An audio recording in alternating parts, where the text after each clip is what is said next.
देखिए इसको हम लोग आज ये पढ़ने वाले हैं इसमें इमेजनरी एपी के बारे में। तो इमेजनरी एपी मतलब क्या है कि जब मान लिया ऐसे क्वेश्चन आ गया कि sum of 3 term of AP is 84 and product of its first and last term is इतना। तो इसको सॉल्व करने के लिए हमको ये वाला कॉन्सेप्ट लगाना पड़ेगा। तो देखिए कहना चाह रहा है एपी के 3 टर्म का सम 84 है। तो अगर आप इसको जनरल फॉर्म से लगाएंगे तो आप कहेंगे माना मैंने एपी ए प्लस डी और ए प्लस 2 डी मान लिया, इनका सम कहेंगे 84। तो देखिए यहाँ ना ए पता है ना डी पता है, तो ए और डी के टर्म एक इक्वेशन बन जाएगा। और फिर यहाँ पर आपको कह रहा है कि फर्स्ट टर्म यानी फर्स्ट टर्म और लास्ट टर्म का प्रोडक्ट 780 है। तो वेरिएबल आपका बनता जाएगा, फिर इससे आप कन्फ्यूज जाएंगे। तो हम इसको इस तरीके से नहीं लगाएंगे, ठीक है। इसके लिए हम एक इमेजनरी एपी बनाएंगे। तो सबसे पहले इसमें का कॉन्सेप्ट ये कहता है कि आप जब इमेजनरी एपी बनाएंगे तो ये ध्यान रखेंगे कि उसका जो डी है वो ऐड करने पे कट जाना चाहिए। तो मैं मान लेता हूँ कि लेट हमारा एपी जो था वो हमारा ए माइनस डी है ना, ए और ए प्लस डी, ये हमारा एपी है। क्या है हमारा एपी? ए माइनस डी, ए और ए प्लस डी। यहाँ तक क्लियर हो गया? ये हमारा एपी क्या बन गया है ना, ए माइनस डी, ए और ए प्लस डी। अब इसकी खास बात देखिए कि यहाँ पर जो है जब हम इसको ऐड करेंगे तो आपका कट जाएगा डी डी। और यहाँ देख लीजिए ये फर्स्ट टर्म इसमें डी जोड़े तो ये आ गया, इसमें डी जोड़े तो ये आ गया। एपी भी है आपका, सारी चीज़ें फुलफिल भी है। तो बस अब इसको मान लेते हैं और अकॉर्डिंग टू क्वेश्चन जब आप चलेंगे तो इनका सम कितना आना चाहिए? ए माइनस डी और प्लस ए और प्लस आपका ए प्लस डी का सम आना चाहिए 84। तो आपका कितना हो जाएगा? देखिए डी से डी कैंसिल हो गया, तो 3a की वैल्यू है 84। तो आपका a बराबर हो जाएगा 84 अपॉन में 3, 3 2 जा 6 और 2 आएगा, 3 8 जा 24, यानी a आपका कितना आ गया? 28 आ गया। a कितना आ गया आपका? 28 आ गया। यहाँ तक समझ में आ गया? अब अगला इसमें क्या रहा कि फर्स्ट और लास्ट का प्रोडक्ट यानी कि इसका और इसका प्रोडक्ट यानी कि a माइनस डी और इंटू ए प्लस डी का प्रोडक्ट जो आ रहा है वो हमारा कितना आ रहा है? 780 दे रखा है। बस यहाँ से अब आप इसको जब प्रोडक्ट निकालेंगे तो हो जाएगा ए स्क्वायर माइनस डी स्क्वायर बराबर 780 दे रखा है। अब ए की वैल्यू कितनी? 28 का स्क्वायर कर देंगे माइनस डी स्क्वायर, इसको कितना आ जाएगा? 780 आ जाएगा। और इसका स्क्वायर होता है 784 माइनस डी स्क्वायर बराबर कितना आ जाएगा? 780 आ जाएगा। अब यहाँ से माइनस डी स्क्वायर की वैल्यू कितनी आ जाएगी? जब इधर जाएगा तो -4 आएगा, तो डी की वैल्यू आ जाएगी आपकी √4, यानी डी की वैल्यू आपकी +-2 आ गई। कितनी आ गई? +-2। इसका मतलब हमारा एपी बन रहा है, हमारा जो एपी बन रहा है वो हमारा ए 28 है हमारा, और हमारा जो डी है वो 2 है। तो हमारा एपी बन जाएगा आपका देखिए 28 और क्या बन जाएगा 30 और क्या बन जाएगा आपका 32। ये हमारा एपी बन जाएगा है ना। या तो हमारा एपी ये होगा और या तो हमारा एपी ये होगा कि हमारा ए हो जाए 28, ठीक है। ए हमारा कितना हो जाए 28 और डी हमारा -2 भी तो है ना। यहाँ पर डी को +2 लिए, यहाँ पर हमारा डी को क्या ले लेते हैं? -2 ले लेते हैं। देखिए डी की 2 वैल्यू आ रही है ना, है तो हो जाएगा आपका 28 है ना इस वाले केस के लिए, और आपका हो जाएगा 26 और आपका कितना हो जाएगा? ये आपका हो जाएगा 24, ठीक। इस तरीके से करना है। अब इसको जोड़ेंगे जब तो देख लीजिए आप 28 प्लस और जब 26 और प्लस 24 जोड़ेंगे तो आपका जो है कि आंसर आपका इसमें नहीं आ रहा 84, लेकिन इसमें अगर जोड़ के देखेंगे कि 28 और प्लस हम क्या करते हैं 28 और प्लस 30 और प्लस 32 हम लेते हैं तो हमारा 90 आंसर आ रहा है, ठीक है। और उसका प्रोडक्ट करते हैं 28 × 32 तो हमारा 896 आंसर आ जाएगा। तो देखिए इसमें मतलब ये कॉन्सेप्ट आपको समझ में आ गया होगा। थोड़ा सवाल मेरा लग रहा है ना कि सेट नहीं बैठा हुआ है, लेकिन इमेजनरी एपी कॉन्सेप्ट को समझ में आ गया होगा। अभी 4 टर्म वाला एक सवाल बता रहे हैं, उसको देखिए तो उसमें आपको आएगा समझ में। और करने का तरीका यही होगा आपका। हो सकता है सवाल में जब अपने मन से बनाया हो ना, हो सकता है सेट नहीं हुआ हो। जैसे मैं लिया था आपका एपी, मैं आपको बता रहा हूँ 26, 2 28 और 2 30 में ये लिया था। मैं सवाल को जब लगाया था तो मैं 26, 28 और 30 मान के लगाया था। तो देखिए मैं सम किया था इसका, तो 26 और प्लस 28 और प्लस 30 कर रहे थे तो आपका 84 आंसर आ रहा था, है ना। और हम यहाँ से 26 × 30 करे थे, तो 26 × 30 करे थे तो हमारा 780 आंसर आ रहा था, ठीक है ना। 700 हमारा 80 आंसर आ रहा था, ठीक है। वो आपको दिख ही रहा होगा यहाँ पे 26 × 30 करे थे तो 700। इसी सवाल को हम बैठाए थे, ठीक है। तो आपका बना था क्या? ए माइनस डी, ए और ए प्लस डी बना था ना, ए माइनस डी, ए और ए प्लस डी। तो देखिए इसमें हो सकता अच्छा समझ गए। ए 28 था ना आपका देखिए कोई दिक्कत नहीं है। अब यहाँ से इसको काट दीजिए ना, ए 28 है ना आपका, इसकी ज़रूरत ही नहीं है ना। देखिए आपका ए पी तो ये था ना, ए माइनस डी, ए और ए प्लस डी, आपका ए पी तो ये था ना। यानी ए माइनस डी यानी 28 - 2 यानी 26, और ये आपका कितना आ गया? अगर डी को हम प्लस ले रहे हैं तो, है ना। डी को प्लस लेना है तो ए माइनस, और यहाँ कितना हो जाएगा 28 और आपका 30। देखिए सेट हो गया ना, ये आपका सेट होगा कि नहीं होगा। इस तरीके से आपको क्वेश्चन करना है। अब ये 4 टर्म वाला भी एक सवाल लगा लेते हैं। अब आपको 4 टर्म का एपी बनाना हो, 4 टर्म का इमेजनरी एपी बनाना हो तो उसमें आपको डी को कटवाना है। तो बन जाएगा आपका, देखिए ए माइनस 3d है ना, ए प्लस ए माइनस 3d ए माइनस डी, ए माइनस 3d ए माइनस डी है ना, ए प्लस डी और ए प्लस ए माइनस 3d, ठीक है, ए माइनस 3d ए माइनस 2d और यहाँ पर आपका ए प्लस डी और ए प्लस 2d।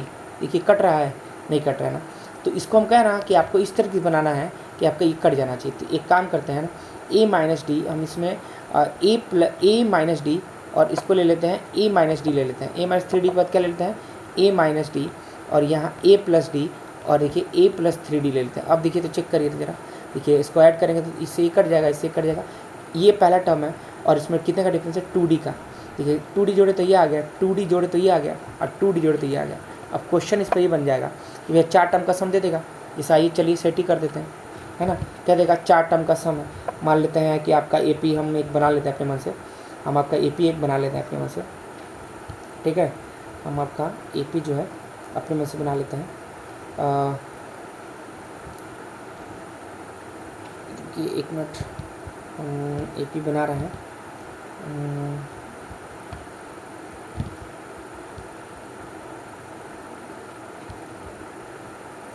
हाँ,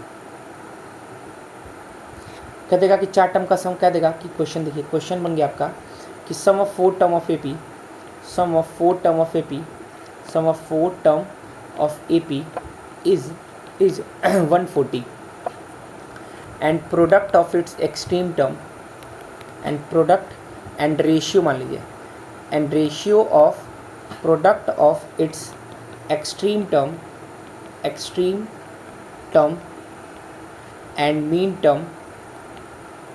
टर्म इज मान लेते हैं आपका, देखिए जो सेट किया था उसी के हिसाब से लेना पड़ेगा, ठीक है।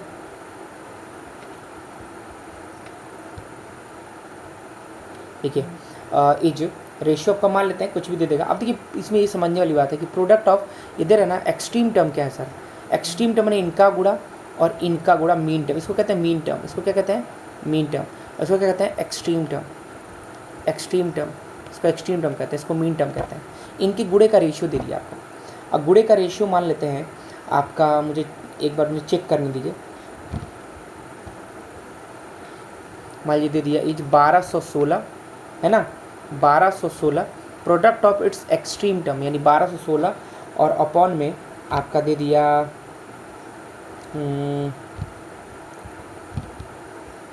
अपॉन में 1224। अब इसको काट पीट के छोटा कर लीजिएगा, मतलब आपको क्वेश्चन समझा रहा हूँ। तो बस इसमें आपको क्या करना है, क्वेश्चन के अकॉर्डिंगली आप चलेंगे और यहाँ पे इसका सम कर देंगे ना। क्या करेंगे, सम। देखिए इसका सम करेंगे, आपका लेट कर लेंगे कि लेट मैंने माना कि इमेजनरी एपी मेरा ये था कि लेट हमारा एपी यही है और यहाँ पे ए माइनस 3d और प्लस ए माइनस डी और प्लस यहाँ पे ए प्लस डी और प्लस यहाँ पे ए प्लस 3d को जोड़ने पे हमारा आंसर तो 40 आना चाहिए। यहाँ से देखिए ये इससे कट गया और ये इससे कट गया, यही तो हम चाहते थे, और 4 ए बराबर 140। तो आपका जो ए बराबर आ जाएगा वो आ जाएगा 140 अपॉन में 4 से काट दीजिए, 4 3 12 और 4 पंजे 20। ए बराबर कितना आ गया आपका 35 आ गया, ठीक है। हाँ, पिछले क्वेश्चन क्या ध्यान दिए थे कि हमको एपी ऐसे नहीं बनाना है ए और डी रख करके, जो एपी माने उसी में ए और डी की वैल्यू को रख के चेक कर लेना है, ठीक है। तो यहाँ पर हमारा ए कितना आ गया 35, ए हमारा कितना आ गया 35 आ गया। बस अब आपको पता है कि भैया ए माइनस 3d और अपॉन इंटू क्या है ए प्लस 3d और यहाँ पे कितना है ए माइनस डी और यहाँ पे कितना है ए प्लस डी का जो प्रोडक्ट का रेशियो है वो 1216 अपॉन 1224 है। कुछ नहीं, आप बस ए की वैल्यू यहाँ रख दीजिए तो हो जाएगा ऊपर वाला ए स्क्वायर माइनस 9d² अपॉन में a square minus d square equal to कितना हो जाएगा 1216 अपॉन में 1224। अब ये देखिए इतना बड़ा आएगा नहीं, ए की वैल्यू रख दीजिएगा यहाँ ला करके, डी वेरिएबल बचेगा, फट से सॉल्व करके आपका ए डी निकालेंगे। सपोज करिए आपका ए आ गया, मान लेते हैं आपका मान लेते हैं, अब इसका आंसर बता देता हूँ। ए आएगा आपका 32 है ना, ए सॉरी तो सोचिए ये तो ए आ गया आपका है ना, डी आपका मान लेते हैं 2 आ गया, एग्जाम्पल के लिए बता रहे हैं। डी कितना आ गया आपका 2 आ गया। तो ये नहीं कि आप ए और डी रख करके 35 और 37 बना लेंगे, नहीं, आपका ए पी ये था ना, आपका तो ए पी ये था ना, है ना, आपका तो यहाँ से a माइनस 3d है ना, a प्लस डी है ना, a minus 2d, a minus D, a plus 2d और नहीं a प्लस डी था और a प्लस 3d आपका ये था ना। तो इसमें ए पी की, इसमें a और d रख करके आपका ए पी बनाएंगे। कॉन्सेप्ट समझ में आ गया? नहीं आया तो एक बार बता दीजिएगा, फिर बना के भेज दूँगा। आई होप समझ में आ गया होगा। तो ये एक कॉन्सेप्ट है।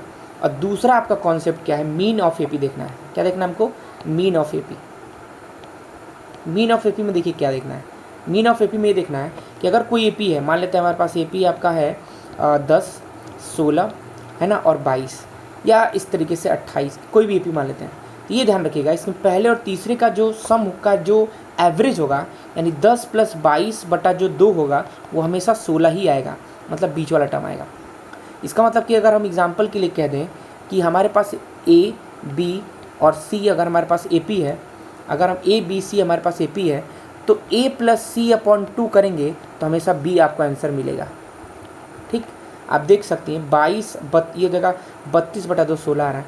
अब इस तरह का सवाल हम कहाँ करने में प्रयोग करेंगे? इस तरह का सवाल हम करेंगे यहाँ पे। जैसे मान लीजिए कि आपका क्या देगा कि आपका 2k प्लस 1, 3k प्लस 2 है ना, 5k प्लस 6 ऐसे कर देगा। क्या k की वैल्यू बताओ? तो मुझे पता है कि भैया इसका सम का जो 2k और प्लस 1 और प्लस 5k और प्लस 6 को जो हम दो जोड़ के 2 से डिवाइड करेंगे तो हमारा 3k प्लस 2 ही आंसर आना है बस। तो उसी हिसाब से इसको कर लेंगे, है ना। अब इसमें देख के k की वैल्यू निकाल लेंगे। जैसे देखिए 7k और प्लस 7 हो जाएगा, 7k और प्लस 7 इक्वल टू इधर मल्टीप्लाई कर दीजिए तो 3 दूना 6k और प्लस 2 दूना 4, तो 7k इधर आ गया। तो k की वैल्यू कितनी आ गई? 7 में से 4 गया -3 आ गया। इस तरह से आप इसको कर सकती हैं। k की वैल्यू निकालने के लिए ये मीन ए पी आपका काम में आएगा। ठीक है।